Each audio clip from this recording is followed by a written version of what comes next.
My name is Tonika Bruce, and others refer to me as either Coach Bruce or the Network Nurse.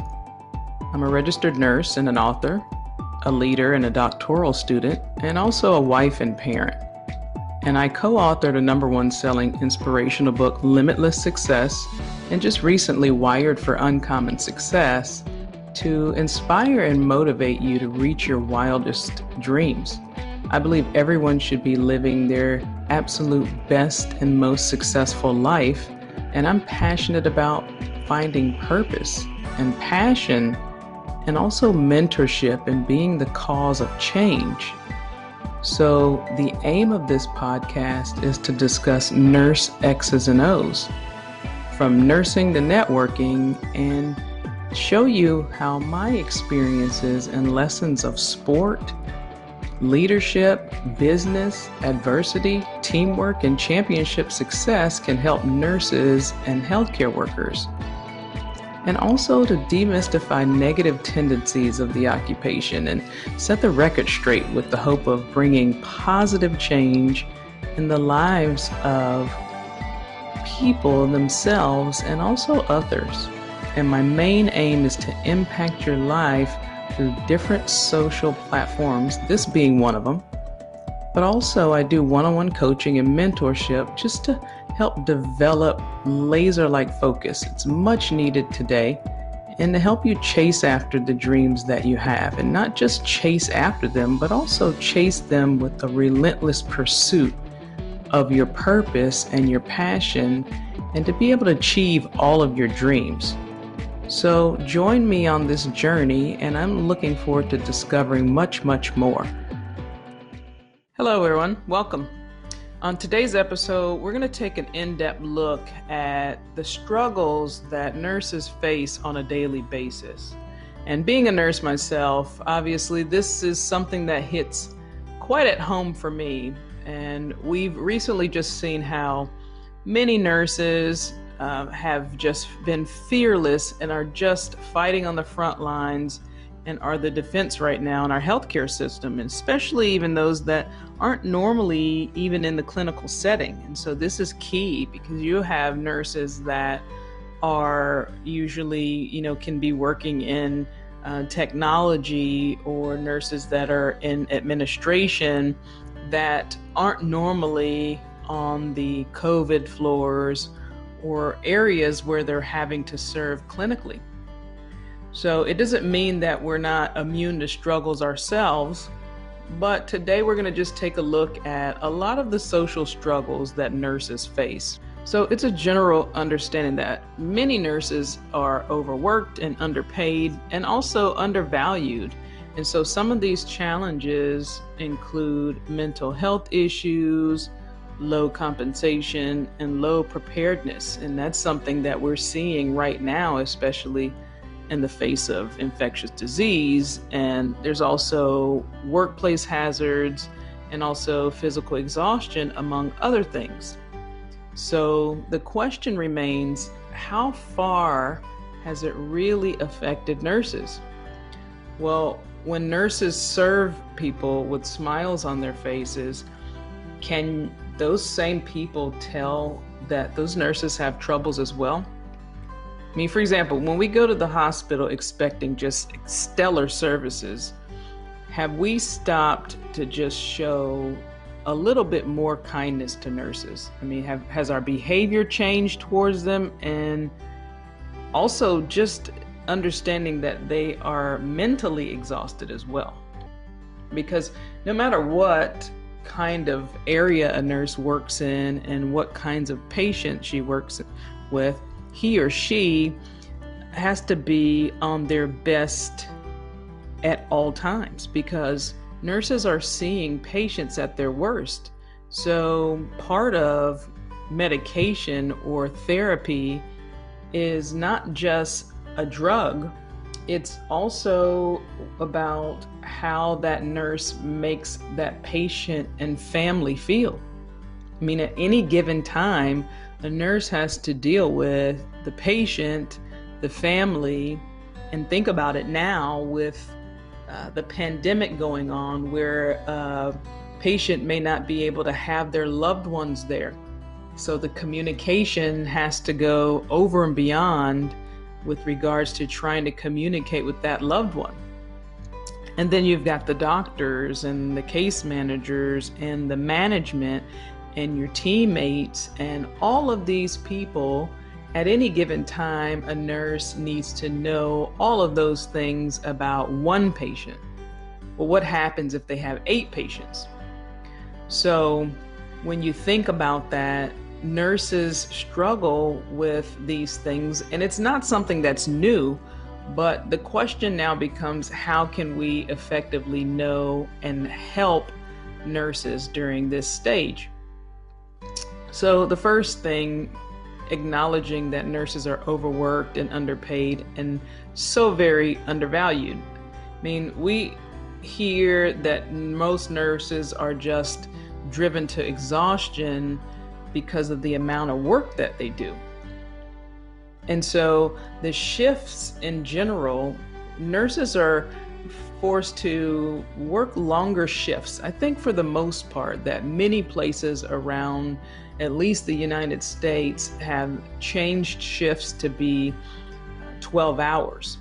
And, the reasoning behind that, again, is just having continuity of care. However, think about that, nurses are the main need in the hospital because of the fact that they're the first line of defense.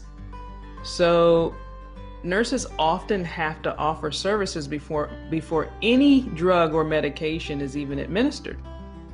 So if you think about that, nurses, we can be on our feet from basically the crack of dawn to the setting of the sun, and not tiring or not showing that is very imperative to the care and the outcomes of the patient.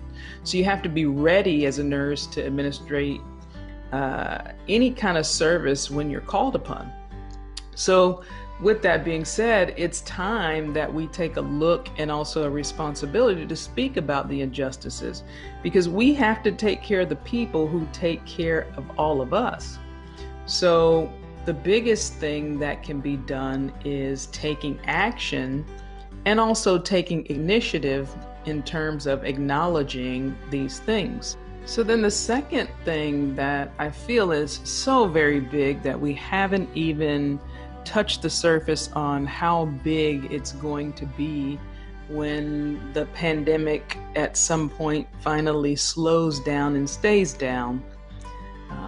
Because we don't know a whole lot, but what we do know is that mental health it's the backbone of any nurse or healthcare worker having any type of effectiveness. And so if you think about it psychologically and emotionally, the well-being of a nurse, it directly affects how services are rendered to patients and to all of the people that I just mentioned earlier that a nurse has to communicate with. And so we've really dropped the ball and failed to talk about this because we don't want to get labeled by peers and colleagues. But the truth of the matter is that we've all played a role in this, regardless of our occupation. And so even if I wasn't a nurse, if you think about it, there are so many mental health issues among nurses, and it's just the number is increasing. And if we as a society fail to talk about this without any reservation or what makes nurses any different? Nurses are human and they're not immune to such things. And I mean, a lot of this, there's so many reasons, but this can be caused by, exhaustion, losing a patient, families, their own families, they have lives and challenges that come with this occupation. And so we all have to be a part of creating this safe place where we can talk about mental health issues without feeling judged and having this understanding that it's normal and that mental health issues are something that happen to anyone. As a matter of fact, mental health is not a negative thing. And I don't know many people that are successful that don't have just great mental health, or at least spend lots of focus on making sure that their mental health is where it needs to be. You think about it, that is the basis before being able to do anything else, is that you have the right mind and the right mind frame to do whatever it is that you do. And then I also want to touch on low preparedness and workplace hazards. I mean, not a lot, but this is very important. And I think that we are opening our eyes a little bit more now with the pandemic going on, and realizing that we are lacking in the necessary tools that we need to be prepared. I mean, think about it. How prepared are we to take care of our healthcare workers in these kinds of situations when there's pandemics going on? And there are very few people that we can really depend on to care for others while risking their own lives. So we are, as nurses, understand we've taken this moral pledge, and above anything else, to take care of our patients and render service without prejudice, without any kind of bias whatsoever. But we have to still ensure our own safety. And above everything else, we cannot just continue to put everyone else's safety before our own without really addressing that there are things that we need in order to be healthy. And think about it, this personal protective equipment, the PPE, it's been made for a reason. So if we ever reach a situation where we have a pandemic again, or it comes in phases, what are we going to do differently? And are we going to save on expenses at the safety of healthcare staff? We've failed at that. And what if we fail to understand that nurses are just the key to giving exceptional service? What happens if we continue to realize and acknowledge that? So that's why when people say, thank you for your service, and it just rolls off their tongue, and it's not that I'm not grateful. After that, I say thank you, and I'm the biggest advocate for gratitude. But I often say, take one extra step, because kindness and showing empathy and showing love and helping wherever you can. And I've put out a blog about what things can be done to help nurses and healthcare workers during this time. So check that out. But understand that everybody needs to do their part and stand up for nurses, because we need nurses. Not just this current time, but generations to come. Because if you think about it, nurses, without their selfless acts, how can the world recover? Who will take care of the healthcare system? Then the question begins, who takes care of us?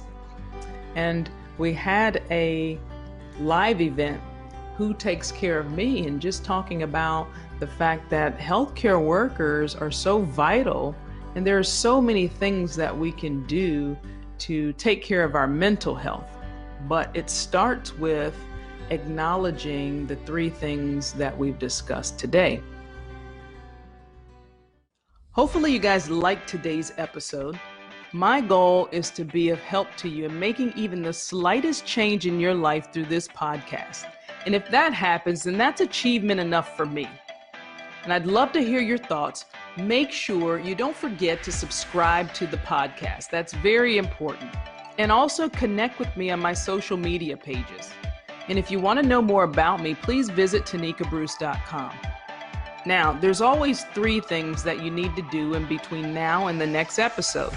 1, don't forget to share it with your friends and family. 2, know when the next episode will be.